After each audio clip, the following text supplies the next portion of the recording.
Pittsburgh. The commute between Missouri and Arkansas is about to get a whole lot smoother with the completion of the I-49 connector. Details are coming up. Plus, a worker shortage forces Medical Lodge to relocate some of its residents. The 4 states' most watched news starts now. The I-49 connector is almost ready to go, and it's going to make traveling between Missouri and Arkansas a lot smoother for 4-staters. This is KOIM News at 10. KOIM's Mike Mahoney spoke to a MoDOT engineer and a Pineville resident. They'll learn how the new stretch of highway will change things. This brand new stretch of I-49 may be empty for now, but that won't be the case on October 1st. That's when the new I-49 connector will be open to commuters, and it means folks traveling between Missouri and Arkansas won't have to take a Route 71 detour that goes through Pineville and Bella Vista and features plenty of stoplights. You know, there's a lot of commuter traffic that goes through there that lives in the area, but the traffic that wants to go, say, from Fayetteville or go to, Joplin or further, they could take this new I-49 around that. The completion of I-49 has been decades in the making and took more than $70 million to make happen. MoDOT says the new roadway will meet interstate standards, and unlike Route 71, there will only be access at interchanges. And while that's sure to be music to the ears of anybody who hates traffic jams, it also means a lot more peace and quiet for folks like Pineville resident Dylan Allen, who lives right off of Old 71. We're really excited for the less semi-traffic. A lot of semi-traffic will be diverted to this new road. In McDonald County, Mike Mahoney, KOAM News. Missouri Governor Mike Parson and Arkansas Governor Asa Hutchinson will participate in a ribbon-cutting ceremony to celebrate the connector's completion on September 30th. The public can drive it the following day.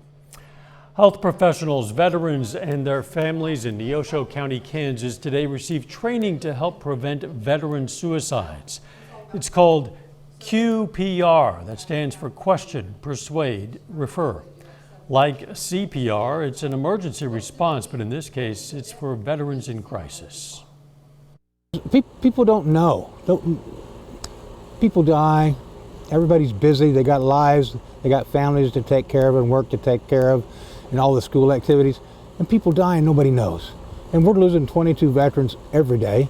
And that may have been the maximum in 2012, maybe a little bit down to 20 now, but that's still too many. They offered today's training in person and over Zoom. Medical Lodge in Girard, Kansas is moving 19 residents to their Frontenac location. Medical Lodge officials say the move stems from a worker shortage. It's a problem for a lot of businesses right now and an issue we're covering in reports titled Making It Work. Reporter Bronte Sorotsky has more on the Medical Lodge situation. Medical Lodges said in a statement that an ongoing worker shortage was the cause of them needing to move 19 residents to their Frontenac location from Girard. Residents and their families were notified personally and by phone and were agreeable and understanding of the move. We reached out on Facebook to see what people affected by the spontaneous move had to say. One woman whose grandfather was one of the 19 residents said that it would have been nice to know that he was being moved beforehand and that he did not receive the care that they wanted for him. Another person said that they believed the possible reason of the staffing shortage was due to the nursing home mandating vaccines for employees. Bronte Sorotsky, we reached out to medical lodges to see if their vaccine mandate had any impact on the staffing shortages, but we have not yet heard back. Nick Kelly, we're enjoying some beautiful weather at the moment. I know, not a bad way to start the first weekend of fall out, Dow. Quiet skies all day long, even though we've had quite a bit of cloud cover at times. That didn't stop us from warming up, though. 56 after a chilly start this morning.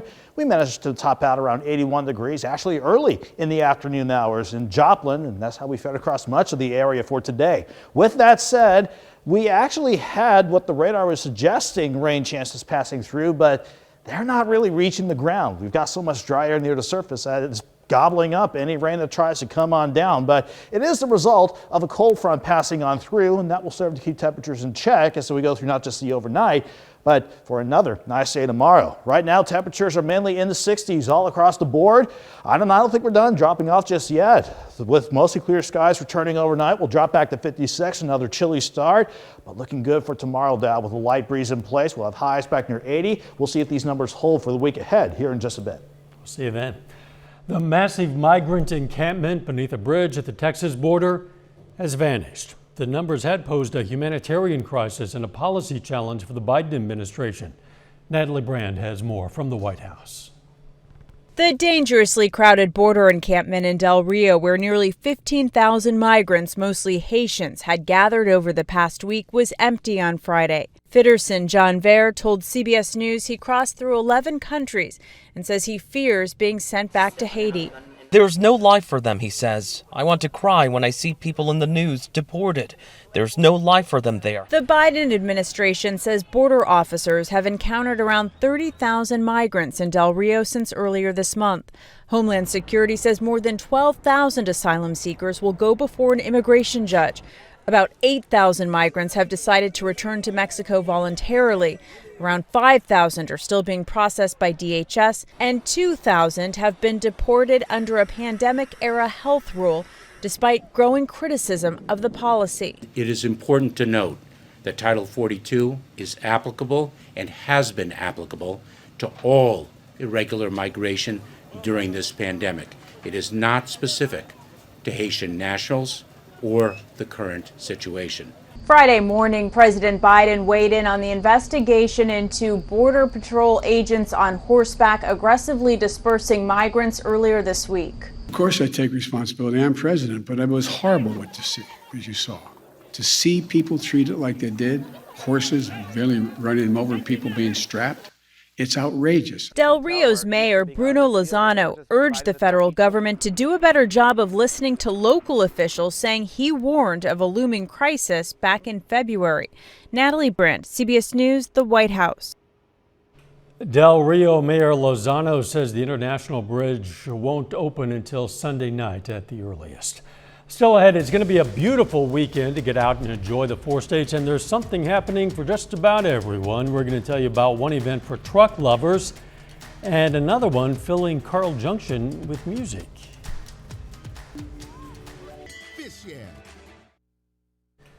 Semi-truck enthusiasts gathered in Joplin for the Guilty by Association Truck Show. This is the 11th year for the biannual event. Officials say when it started, they had 38 trucks. Now they have more than 800 brought in from 40 states and even some from Canada and Mexico. There's a lot of truck shows in the country. There's probably 25, 35, maybe 40 of them. There's none that have the setup and kind of the excitement and the vibe and really the nonstop action. We've got stuff for them to attend all weekend long. We've got stuff for their kids to enjoy all weekend long. We've even got stuff that the grandpas and the wives can enjoy. Tomorrow morning, around 600 of the trucks will run in a convoy collecting money that'll be donated to the Special Olympics. The Carl Junction Bluegrass Festival kicked off today at Stark Auditorium in CJ. This is the 24th year of the festival. It features craft vendors, a petting zoo, a car and bike show, and of course plenty of live music. You know, like I said, there's a kids area, we've got a beer and wine garden, we've got almost 20 different food trucks, we've got almost 50 craft vendors, car and bike show, so there is a little bit of something for everyone. And so having this jamboree tonight sort of helped kick off what tomorrow is going to be a really long, very fun day. That festival continues tomorrow from 9 a.m. to 7 p.m. You can check out more of what's going on in the 4 states this weekend on the events page at KOANnewsnow.com. Nick is going to be right back with the complete forecast. First, though, we honor a local veteran. Sergeant Kenneth Rumble served in the U.S. Army during the Korean War. His hometown, Prosperity, Missouri. And we are proud to salute Sergeant Kenneth Rumble. He's tonight's 4-state hero. Shelter insurance. Find an agent for your auto.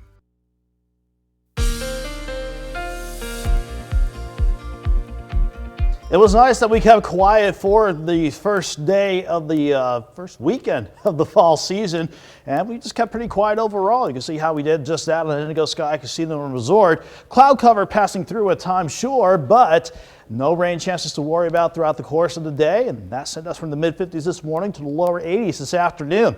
And that's because the cloud cover on an increase. We actually had another cold front rolling on through as we speak. And even as it does, and even though it's trying to suggest that there's some light rain in our northern counties, This has to overcome a lot of dry air at the surface, and since it's gobbling pretty much anything that's coming out of the clouds, we have kept things dry for much of the evening, and I expect that to stay the same as we go through the rest of the night. At 10:15, we're looking quiet from 7th and Range Line in Joplin with a reading at 67 at the airport. Dew point at 53 means a humidity value of only 61%. We have lower 60s already around Table Rock Lake, a couple spots still near 70 west of Parsons, but in general, most of us are in the 60s right now, and I don't think we're done dropping off just yet because we're still seeing this cold front roll on through. The better moisture with the front is resulting in some rain in northern parts of Missouri along and north of the I-70 corridor. There's the front in question pushing on through. As it continues to move on, the skies will definitely make sure they're mostly clear as we go through the overnight. High pressure behind it will keep us quiet for tomorrow, and on the cooler side of the jet, we got another nice day lined up before the jet stream tries to warm us back up as we go into early next week. In the short term, the future track I think is pretty much bang on with how I think the overnight will go. Any good rain chances will stay out in north central and eastern parts of Missouri, and while mostly clear skies here and the light breeze out of the northeast means temperatures drop back to 56 first thing in the morning. That breeze stays light. That means 73 by lunchtime and topping out around 80 in downtown Joplin. And outside of Joplin, let's say upper 70s northeast and lower 80s elsewhere. So not looking bad for our first Saturday of the fall season. But here's Sunday at the jet stream level. The jet passes back to the north. That'll send us back into the upper 80s while we stay quiet for Sunday. Near 90 for Monday and Tuesday while we keep an eye on the upper low near the Baja Peninsula. It wants to pass nearby Wednesday. That is going to be our next best shot for any rain or thunderstorm chances. Next Wednesday and maybe some isolated storms Thursday and Friday. We've got plenty of time to watch that, Dow. In the meantime, though, looking great for the rest of the weekend. Warm, sure, but not too humid. 80 tomorrow, 58 Sunday morning, and highs around 88 Sunday. Yeah, beautiful first weekend of fall. A good time to get outside. Absolutely. Sure. Thanks, Nick. Hey, Nick and I are getting out of here now so we can turn it over to Jacob and the rest of the sports team. Friday night football action straight ahead. You're watching Four State Friday Night, proudly sponsored by LeBet Health, GN Bank, and Crawcan. What's up, everybody? Welcome into Week 5 of Four State Friday Night. I'm KOAM Sports Director Jacob Leonard. We have some big games in both Southeast Kansas and Southwest Missouri. We're going to start tonight's show in the Big 8 with the Seneca Indians hosting the McDonald County Mustangs. Now, both teams are 3-1 to start the year. Seneca already equaled its win total from last year in their first season under head coach Cody Hilburn. A first drive for McDonald County, 3rd and 10. Quarterback Cole Martin can't find anybody open, just takes off. First down and more into Seneca territory.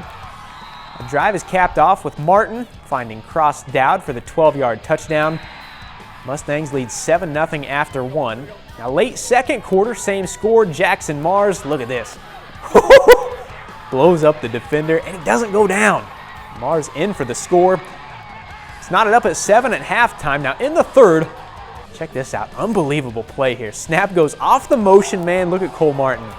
Eventually scoops it up and heaves it to Colton Ruddick. Ruddick outruns everybody down the sideline. 61-yard touchdown for McDonald County. They're back in front by 7. Now ensuing Seneca possession going for it here on 4th down. Mustangs, though, get the big stop. They would go down and score after that to get the lead to double digits. McDonald County gets to 4-1, beating Seneca tonight 35-7. Elsewhere in the Big 8, the Lamar Tigers at home against Cassville tonight. Lamar trying to get to 5-0 overall and push their winning streak to 16 games. Tigers roll in this one 35-3. Lamar remains at home next week, hosting Mount Vernon. Well, speaking of undefeated teams, Carthage 4-0, fresh off a big win over Webb City, trying to stay unbeaten in Branson tonight. No problem for the Tigers. They get by the Pirates 42-14. Carthage returns home next week, hosting Willard. The Joplin Eagles are still rolling to begin the season, coming into the night with a perfect 4-0 record, including wins over Nixa and Webb City. Now, Joplin is at home against Willard this evening, trying to keep pace with Carthage at the top of the COC. Now, the Eagles averaging 38 points per night. They've scored 40-plus in 3 of 4 games. Takes just 3 plays for the Eagles offense to find the end zone. Quentin Renfro getting in there. Then, from the 26-yard line, always right looking, commits to going himself down the far sideline. In there for the score, 14-0 Eagles. Second quarter now, Willard gets on the board. Owen Bushnell takes the snap right up the middle, but Joplin will extend its lead back to 14 right.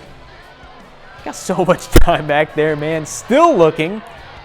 Finally, sees a guy, throws a dime to Terrence Gibson. He's got his guy beat all the way. Big play for the Eagles, makes it 21-7. Joplin gets their 5th win of the season. Big one tonight, 56-7. The Webb City Cardinals aim to bounce back from their loss to Carthage tonight, hitting the road against Carl Junction. 14-6 at half, Webb City adds to the lead here. Cade Wilson gets in. Then finishing a drive in the opening minutes of the 4th. Wilson again, busting his way up the middle. Later, Carl Junction trying to find the end zone for the first time tonight. Brenton Wilson, though, breaks up the drive off the tip. Comes away with the interception. And the Cardinals will cash in on that. Landon Johnson to Dante Washington. This makes it 35-6 late in the game. Webb City would finish it off. Final score 41-6. The Sarcoxy Bears off to an impressive 4-0 start to the season. They try to stay perfect tonight, the home game against Springfield Central. Sarcoxy, though, suffers its first loss 27-8. The Bears, now 4-1, will host the Miller Cardinals next week. Switching to Southeast Kansas now, the Pittsburgh Purple Dragons are on the road tonight, facing former SEK rival Fort Scott. Now, Pittsburgh hit a bit of a rough patch the last 2 weeks, falling to both Chanute and Washburn Rural at home. Purple Dragons try to get rolling while Fort Scott aims for its first win in this one. Now, Dragons start with the ball. Grant Rolfs takes the handoff through the defense and in. At that point, Pittsburgh up 13-0. To the second now, Pittsburgh staying on the ground. This time, Rob Hollis finds the end zone from a few yards out, makes it 19-0 Pittsburgh. Fort Scott trying to make something happen now before half. Chase Heyer takes the handoff, gets outside, cuts the Dragons' lead to 19-7, but just before they ended the first half, Dragons back to work. Rolfs finds his way in again. Pittsburgh cruises by Fort Scott tonight, 43-14. Well, the Chanute Blue Comets on the road against Ulysses in Week 4. Chanute trying to pick up its 3rd straight win. Comets rolling a shutout, 48-0. Chanute will be back on the road next Friday, facing SEK rival Independence. And with that, we're at our one and only break here on 4 State Friday night. When we come back, Frontenac begins district play against Iola, while Columbus does the same against Baxter Springs. We'll have those highlights and more after this. Support 87 and running. The Frontenac Raiders are 2-1 to begin the season. Their only loss so far has been on the road against 5A Coweta in Oklahoma. Frontenac at home tonight with their district opener against the Iola Mustangs. First drive of the game for the Raiders, 3rd and 4 from the 8. Colin McCartney finds Michael Doria in open space into the end zone.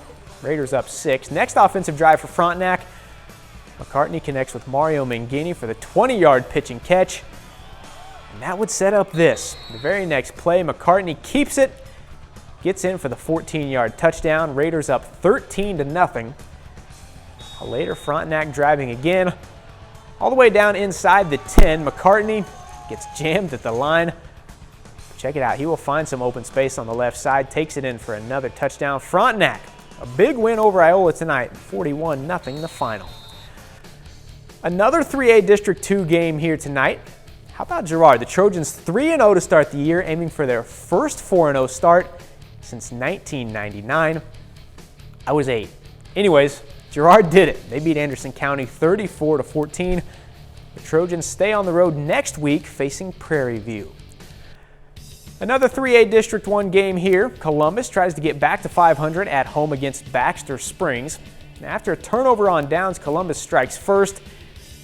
Gabe Martin into the end zone. He's all right. 7-0 Titans. Then quarterback Jackson Harity, he's back out there, scoring on the ground, pushes the Columbus lead to 14-0. Harity can do it through the air too, finding Trent Smith here for the passing touchdown. All Columbus all night. Titans take down Baxter Springs 41-14. In the SEK this evening, Independence hosting Field Kinley. Indy aiming for its 3rd straight win. They get it. They take down the Golden Tornado 41-12. Well, it's time now to get to Oklahoma and the Miami War Dogs. Miami is 2-1 to start the season. And after a bye week last week, War Dogs on the field against Bristow, aiming for a 3-1 start. Now Miami back to receive the opening kickoff. Unfortunately, didn't hold on to it for long. Bristow comes away with the fumble recovery. The Pirates take no time to capitalize. Here, quarterback Sutton Titsworth calling his own number, takes it outside and into the end zone to put him ahead. The War Dogs not able to do much on the next possession. How often do we show special teams? Carson Jinks, though, nice punt. Pins him inside the 5. However, would not keep Bristow from recovering and getting down the field into War Dogs territory again. Titsworth calling his own number. He's into the end zone. He wasn't done there. Right past the War Dogs again. Nice little move there. Pirates get the first 21 of the game. Bristow goes on to extend the lead and beat Miami 42-7. Well, that is all the time we have here tonight. Be sure to switch over to our sister station, Fox 14, at 11 o'clock for Press Box. That show is 30 minutes, all football. We'll have even more high school football highlights and scores from all across the area. For now, though, we got to run. Thanks for staying up with us. We'll see you right back here next Friday.